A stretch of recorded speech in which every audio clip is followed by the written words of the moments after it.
Мемлекеттік рәміздер. Мемлекеттің тәуелсіздігін білдіретін символикалық айырым белгілері. Биыл Қазақстан Республикасының мемлекеттік рәміздеріне 29 жыл. Ұлттың рәміздері мемлекеттің ұлттық белгісі.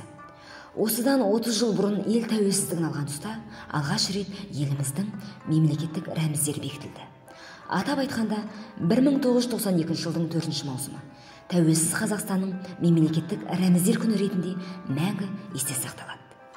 Тарихтың қай кезеңінде болмасын, қазақтың жұрт екенін айғақтайтын арнайы белгілері болған. Егемендік қаншама заманнан бері ата-бабаларымыздың аңсаған арманы, талай батырларымыздың білектің күшімен, найзаның ұшымен қорғаған, жаны алысып жан берісіп жеткен асыл мұраты. Сүйінбай бабамыздың бөрілі байрақ дейтін ұғымы егемендікті аңсағандықтан туған арманы болса керекті. Міне, сол егемен ел екенімізді айқындайтын мән мағынасы зор белгі мемлекеттік рәміздеріміз.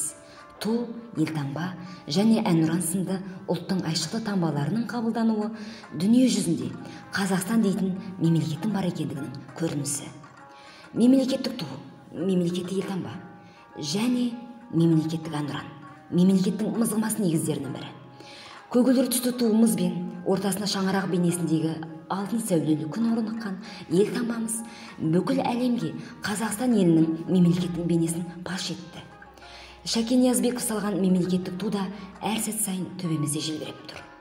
Таласқа түссе жан мен ту, жан емес бізге керегі. Көк тудың желбіреген екені даусыз.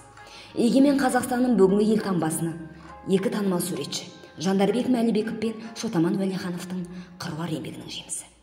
Менің Қазақстаным бұл қазақтың жаны, қазақтың әнұраны, ұлттың табиғи болмысы. Елдіктің дастаны елме қарашы деп келетін жыр-жолдары ұлттың ұлылығын көрсетсе керек.